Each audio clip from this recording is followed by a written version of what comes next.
She's back full-time as Black Siren, Cassidy. Without him, there is no arrow, and every warrior course should fear him, Stephen Amell. Carrying Stephen without the brains of the operation, Emily Bett Rickards. The heart and soul of the show, David Ramsey. The queen herself, Willa, Holland. Mr. Terrific, Echo Kellum. The man who's been there from the beginning, executive producer Mark Guggenheim. What the hell is she wearing? Oh my god. Guys, how about that footage? Wow. Now guys, last time we saw you, you were on an island that just went boom. So that's it, right? Game over? That's done? We're done? Right, it's over. It's been a good run. Yeah. No, but guys, seriously, this is one of the biggest things that has happened to you guys. Mark and Wendy, I'm gonna ask you, what was it like breaking the news that you were gonna send them off on an exploding island to end season 5? Well, as you can imagine, they were all very excited to hear we're blowing everybody up, not just a few people. But I have to say, it was, we were really excited about the plot point. We really wanted to wrap up Oliver's story, and it felt like the right way to do it, which was, going back to where it all started and blowing stuff up, which is what we do. Do it well. Guys, you spent the last 5 years building to one big thing. How does it feel like coming to this point now and knowing where you're going forward? Oh, I thought you were taking this one. It's incredibly gratifying.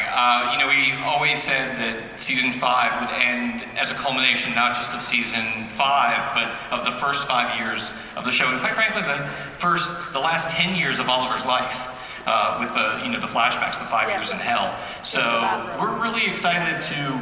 We're not like rebooting the show. In fact, we're going to double down on a lot of the things that I think really resonate with people in season 5. The dark, gritty, grounded storytelling.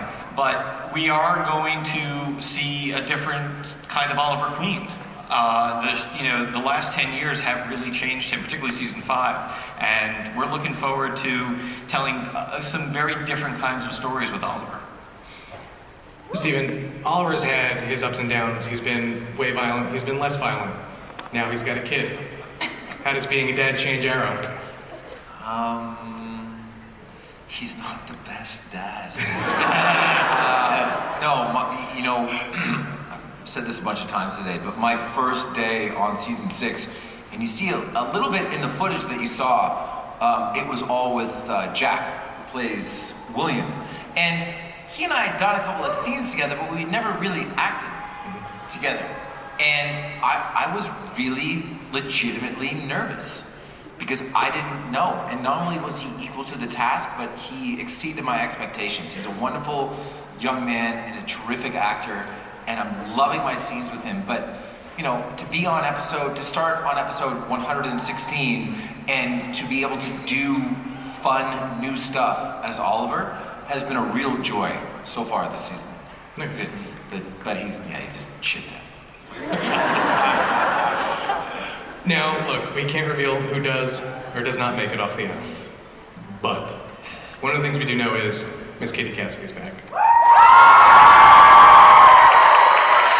But she's not the one we know. We have Black Siren.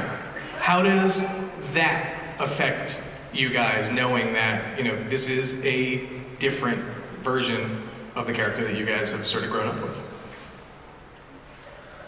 We have a powerful villain on our show. We're gonna have to kick some butt. Yeah, coming after you. Yeah, you come in like a wrecking ball, like in the first episode. Oh yeah. Like the Miley Cyrus song, like a wrecking ball. Shaking it up a bit. That's right. What's it like knowing that you are back, and does it like just stepping back into an old pair of jeans and just ready to roll, or is it different for you? Katie doesn't wear old pairs of jeans. They're brand new. They might look distressed. They're brand new. You know me so well. Look, to be honest with you, obviously so excited to be back. it feels like I never left. You know, it's been home, and we're a family, and it's definitely been pretty easy just getting back into the swing of things. And the one thing I will say is it's interesting, the dynamic between Black Siren and without giving anything away, other characters, Team Arrow, whatnot, and the different points of view, obviously, that she has. It's a parallel that's exactly opposite to Laurel, or Black Canary, I guess is sort of how I've been thinking about it. But it's been, it's good. On the topic of Black Canaries, Juliana, you have a new costume. Yes. Right?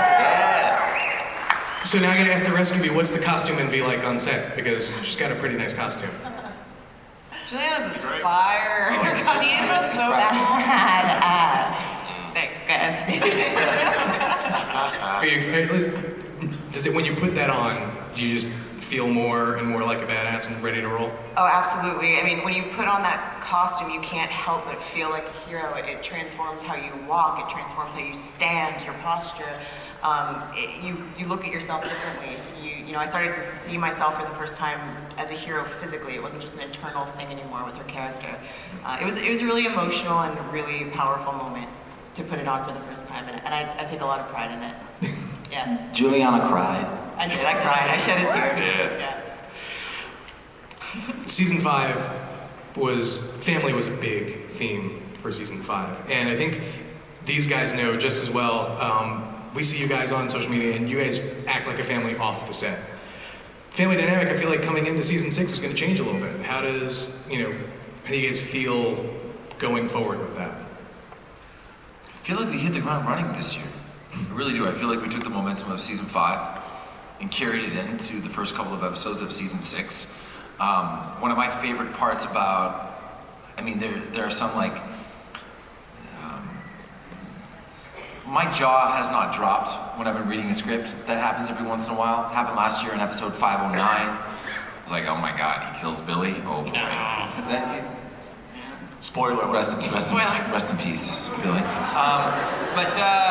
No, the first 3 scripts that I've read, they're really tight, they're really action-packed, they're really moving the story forward, but it also feels like we're taking our time, which is something that I feel like we've earned.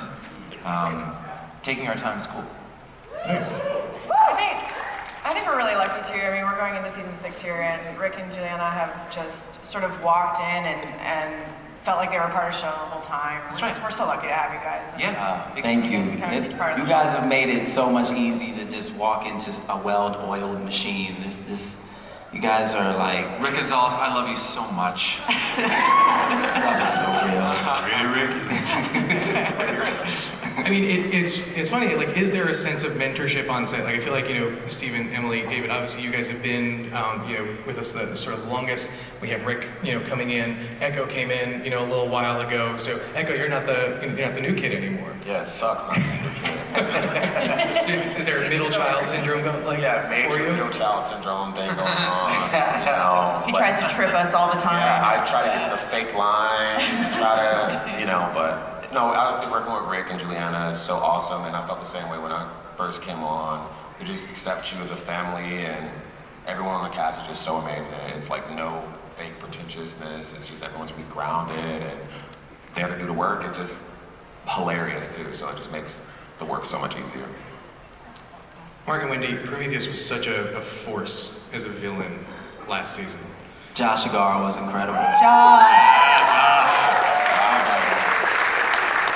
Can you give us any insight about what we may see coming up in season 6? Well, season 5 was really about building up this team. We introduced, several new recruits, and by the end of the season, we had Team Arrow 2.0 in a really formidable, strong, tightly knit way. And in thinking about season 6, and we were we wanted to really double down on this concept of family and groups and found families. So towards that end, we started thinking in terms of a group of villains. something we've never done on the show before. So we're gonna have a few familiar faces, like David Nichol is coming back to reprise his role as Anatoly, and as we know from episode 518, we love David. He's been a part of the show since season 2, and he's coming back with a literal vengeance. And we want to, we're not going to tell you everything in this panel, but we can tell you that one of the other members of this villainous cabal is going to be played by Michael Emerson. Boom. And we could not be more excited. Oh man. So we are really, really thrilled, and you can also expect a really cool announcement, not now, about a character whose name is Richard Dragon from the comics, who will also be among our villains that we'll be seeing this year. So you'll be seeing a lot of different villains throughout season 6. And more so than a villain of the week kind of thing, but these are characters who we'll be seeing really throughout the season. We've never done that before. Awesome. Now, I know you guys sometimes will get a lot of questions on, Flash has done a musical episode, Arrow has done a musical episode. This is every time. Arrow's not doing a musical episode.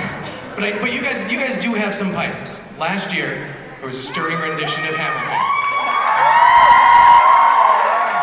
This is my first year hosting this, and I want to top that. So, is there something we can do to maybe do that?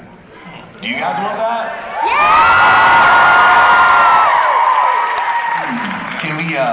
Can we pretend like it's Monday, even though it's Yes, Saturday? let's do that. Because do you know what Monday is?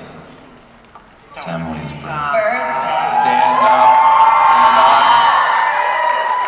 Happy birthday to you.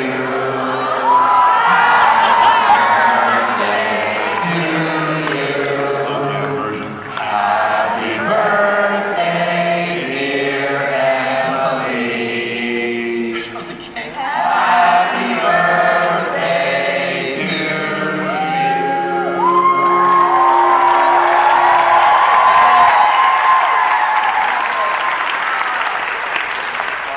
There's 3 candles. You're 3. There's 3. You're 3. Happy 3rd birthday. Everyone Yes. for the record. Thank you. You guys have some questions, right? Let's line up at the microphone and let's roll the cast together. Hello. Hi. Just first off, you are all sincerely amazing. My name is Ariel, and my question is Vigilante someone we know, possibly Earth 2 Tommy Merlin?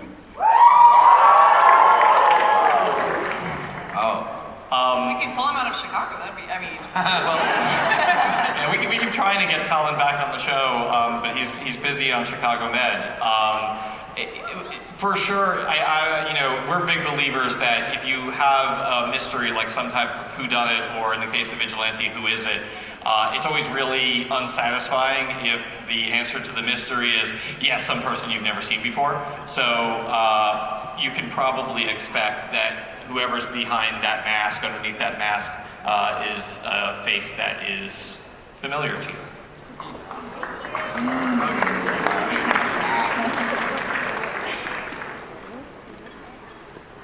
Hi. Hey. Hi. My name is Nikki, and I'm a huge fan. I came with my friend Nevie. We love you guys. And Hi, Nevie. our question is, she's over there. Hi. Our question is, there was obviously a lot of traumatic moments that happened throughout the season, and for each of you, how did those shape your character? Was there a specific moment that you had to adapt to as an actor? You mean throughout all of the seasons, or just as a... Just this past season? Or You want to go down the line? yes. Rick? I'd have to say, working at City Hall with Lance, I think that moment of taking that turn for Renee is a big step in his evolution in terms of changing his life and making a step forward and, trying to do the right thing. I think, I mean, in terms of like moments of trauma, that was sort of what caused Dinah to get her powers, and it comes from pain and it comes from anger, and so that moment where she lost, her love transformed her, and it was something that, her biggest, her most painful thing gave her her greatest strength, and I think that happens in life sometimes as well, right, for all of us, so. Yeah.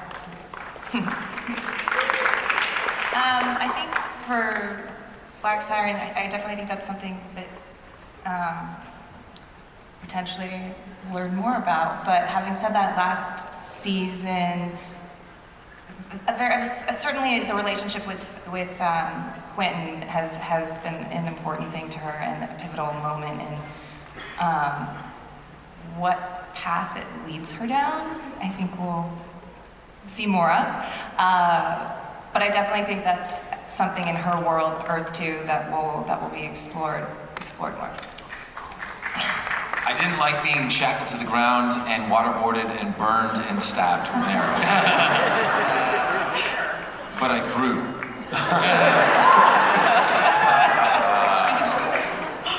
That's it. I really liked Felicity's sort of downward dark spiral at Helix with a friend of mine, Casey Roll, who did an amazing job, who I hope we can have back. Just putting that plan. I'm doing that in very easy, Casey. Yeah, I feel like Felicity grew in that aspect of a taste of like what she thought she might have, gotten sucked into or addicted to down that spiral. Well, we can tell you, Emily, he is coming back. Nailed I just want a piece of this cake. It's kind of distracting, man? Diggle. Don't let it stop you. Anytime we get to change up the mentor-student aspect of me and Oliver's relationship is always fun. Every time he kind of gets to give Diggle advice, I always like those moments. So I think in the beginning of the season, when Diggle was in jail and he thought he was really paying a penance, and Oliver was like, no. That's not how I do it. No, this is Diggle doing Oliver doing Diggle. No, Diggle, no, put on the helmet. I like those moments. Anytime we kind of get to reverse it a little bit, it's always nice. Very cool. When Oliver becomes Diggle's mentor, I like that. I feel like Thea over the last 5 seasons has had so many traumatic and teachable growth moments, and has really definitely honed on to that growth part and kind of used those tragic events to catapult her into different areas. But specifically in this season, I think when she started, blackmailing people in the office and using people's kids against them and just being kind of, pretty evil and stuff, I think that was an eye-opening thing for her and a lesson into who and what not to maybe be in the future.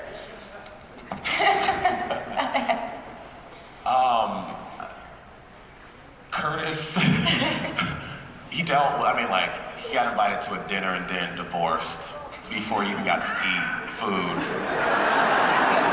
It's like, you're gonna invite, at least give me some food, then drop it on me.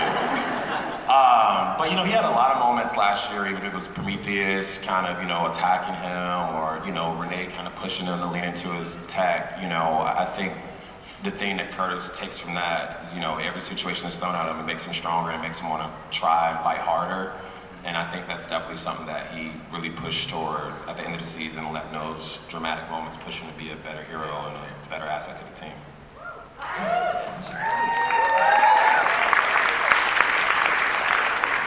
This question better be good.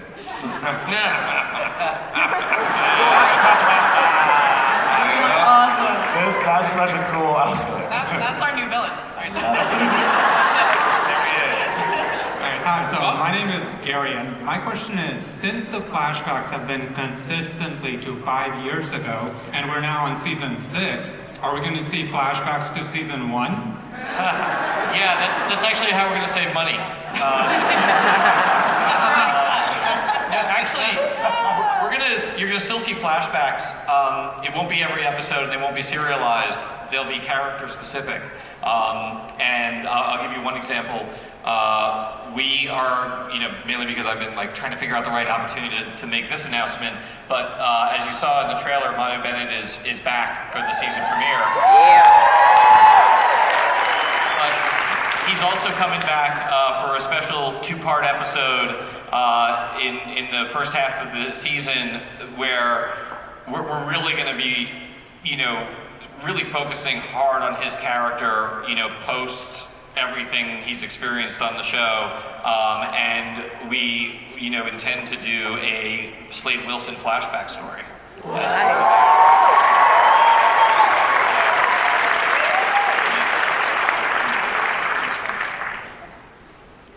That's exciting. Hey guys, my name is David and I'm from San Diego. First of all, for some reason my girl Aurora loves you, Steven. For some She loves you more, David. But my question is for Echo. Oh shoot. I'm not seeing that one at all. But real quick, City's in danger, being told to suit up. How do you get the braids on so fast? That's a long question. It's the question that people have been asking, and that people deserve an answer. Mark? No, I like to say. I have an answer for you. Yes. He's a metahuman, guys. That's his superpower. That's it. Next question. No, Worst superpower ever. I'll braid my hair. Oh.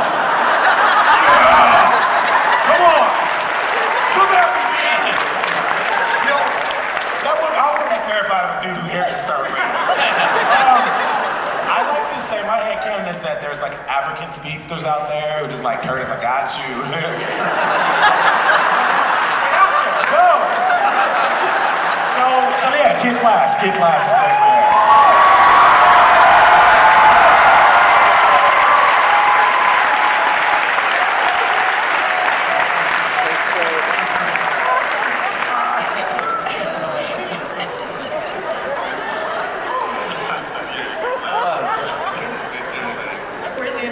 How are you doing, lads and lasses? I hope you're having a great time today. My name is Duncan MacLeod of the Clan MacLeod. Duncan, are you doing a voice or is this real? I don't know, what is it? Is that the voice? What is happening? I don't know, any of them can be my voices. Anyway, I was wondering if any of the cast or crew had any entertaining impressions or accents to share with the world. Thank you. Yeah, I'll tell you this, I'm David Ramsey.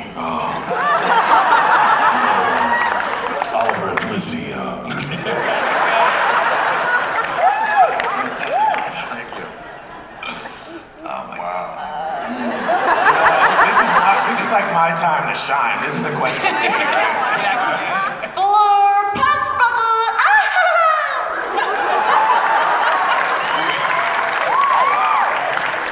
Wow. That was very good.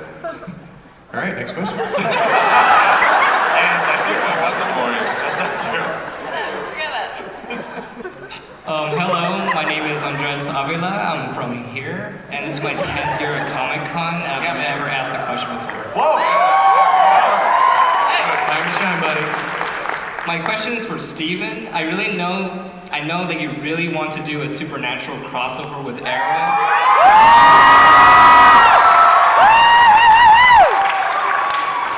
How would that happen?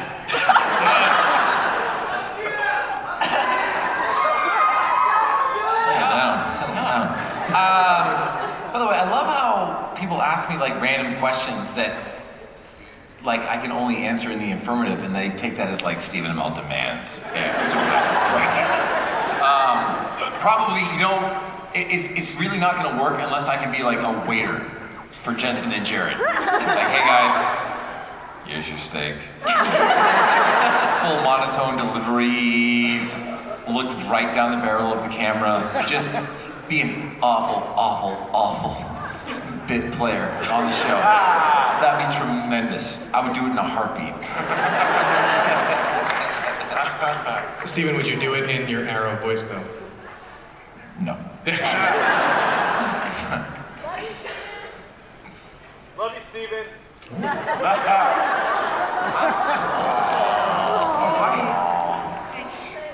My name is Sarah, and my question is for Stephen Amell.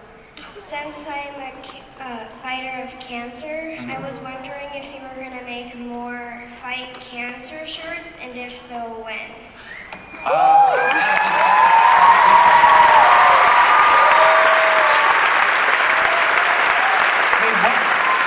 What? I'm sorry, what was your name? I'm so sorry. Sarah, Sarah, where are you from, Sarah? the high desert. Where's that? In between LA and Vegas. That's pretty, okay. All right. Is this your first time at Comic-Con? No, You come here every year? I think this is my 3rd year. Like in a row? That's pretty cool. I'll tell you what, I am gonna do another campaign, but I have, if it's cool, are you gonna come next year, do you think? I think so. I think so? Okay, I'll tell you what. If you come back to this panel next year, I'm gonna give you something, and a year from now you can give it back to me. Okay? A buddy of mine did this really cool arrow necklace right here. So Sarah, come here.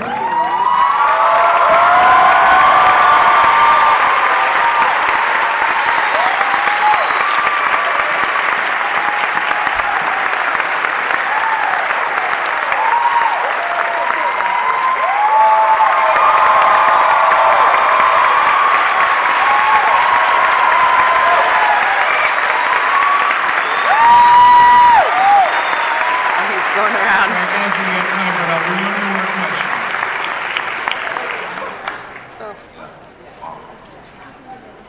Let me just say that was amazing. You are like an idol to me. So, my name's Rachel, and quickly, Willa, Emily, Katie, and Juliana, you are all like the epitome of girl power. And True girl. so my question is, what do you think was the hardest fight scene to film in the last season? I got this one. Oh